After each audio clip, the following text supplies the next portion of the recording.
Happy Book Talk Tuesday in this new year. I'm so excited to talk to you today. It's been a while.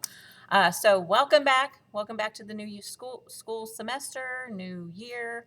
I was thinking about what to talk about today, and I don't think I've talked about books that I have loved in a long time. So I could talk about lots of books. So I tried to narrow it down to just a few of the books I love right now. Maybe at Valentine's Day, I'll talk about some more. So, one of them is Insignificant Events in the Life of a Cactus. This is by Dusty Bowling. Everything she writes is fabulous. I've read everything she writes. This is about a girl named Avon Green who was born with no arms and given up for adoption. Her adoptive parents just treat her like a normal kid. They don't treat her like she doesn't have arms. They expect her to do what needs to be done, and she does. And the parents decide they're going to move to this little town in Arizona that has this old, rundown Western theme park there, and they are going to move there to run it. So Avon is leaving her home that she's known all of her life, her friends, people that are used to seeing someone with no arms, and going to a completely new place. And moving to a new place is very hard. If you have never moved, wouldn't understand. But moving to a new place where you don't know anyone and everybody's already got all their friend groups, and then they don't know, what to make of you because you're new, and then not having arms, they don't know how to handle that. So they're having a hard time accepting her. She's having a hard time fitting in. And in the midst of all this, she is discovering some secrets at this theme park that are very eye-opening for her. So that's a great one. And there's another one after that one. There's two in that series. The Truth as Told by Mason Buttle, one of the top of my list. Oh my gosh, I love Leslie Connor, the author. In fact, one of her other books, Waiting for Normal, is one of my oldest daughter's favorite books of all time. Mason was like the biggest, sweatiest kid in his class. He was a little slow. He had lots of trouble reading, but he was like the nicest kid. People picked on him because, people who pick on others always pick on someone that is probably not going to fight back and probably not going to give him a hard time about it. Mason's just nice. And so he gets bullied a lot. And when this book starts, about a year-ish before the beginning of this book, Mason's best friend died at the bottom of this tree in Mason's apple orchard. So Mason was the last person to see his friend alive, and then the first person to find him after he died. And so the lieutenant in town really thinks Mason had something to do with it.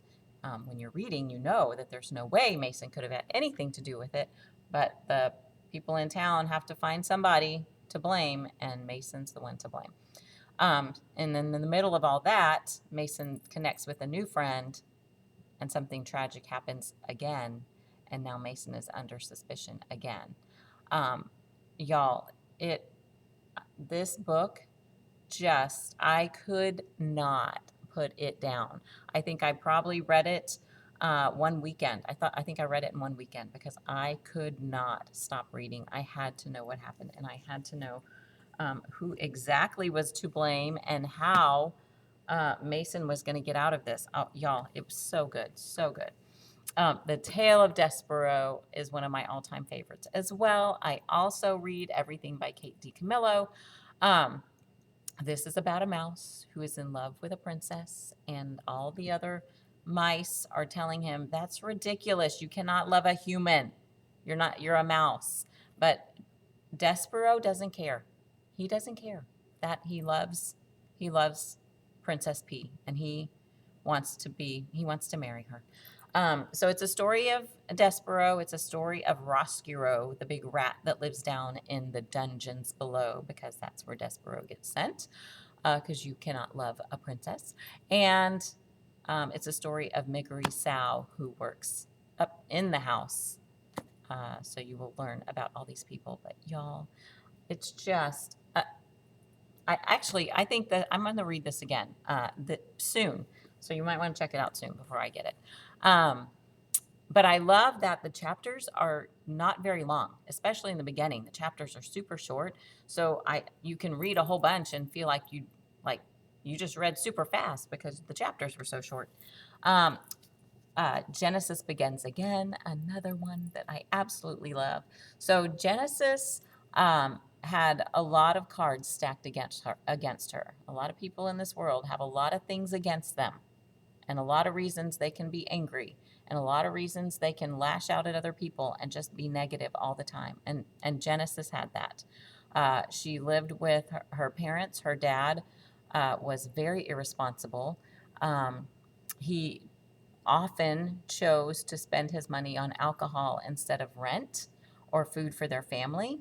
And many times they were homeless. They had no place to live because her, they couldn't pay their bills, and mom did the best she could. But Genesis has a list of about 100 things she does not like about herself.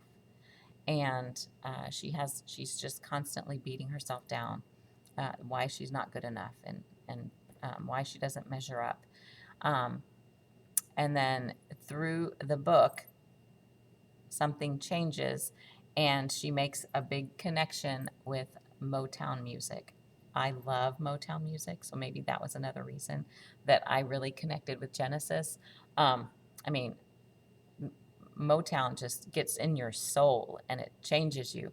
So I love that music is something that she turned to help her through very, very hard times and a very hard life. She had a very hard life.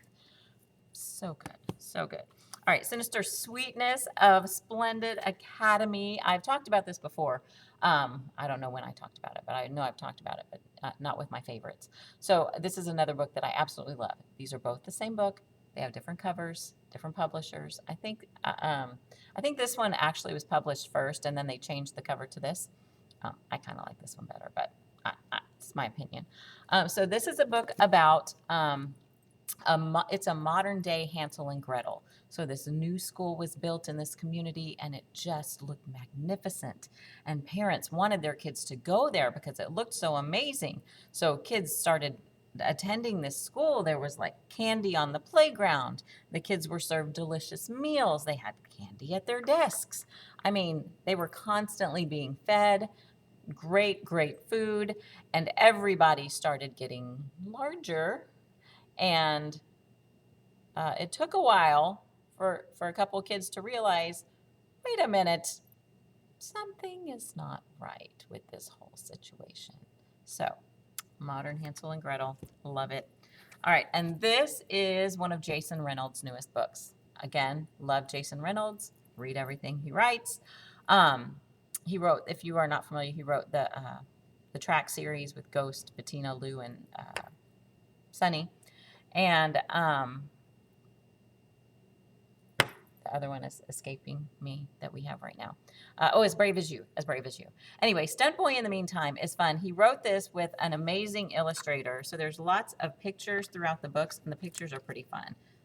So he is a self-proclaimed superhero, and he is going to save the day in all the places, everywhere. Everywhere he's going to save the day. Also, it's #1, so I'm guessing it's a series. But if you've ever heard Jason Reynolds in an interview, or like I've heard him in interviews, I've heard him at conferences. Whenever I can hear him speak in podcasts, I listen to that. So reading this book, it felt like Jason Reynolds just telling the story. That's what it felt like in his voice. I could hear his voice telling the story, and I loved it. I loved it, loved it. So those are some of the ones that I love right now. So you might see something you like, and I'll talk about some more later. I know that was a lot, but I love to talk about books I love. I want to know about what books you love, so come and tell me, and share some that hopefully that I haven't read so I can read some new ones. Have a great day, and hope you go read lots of books.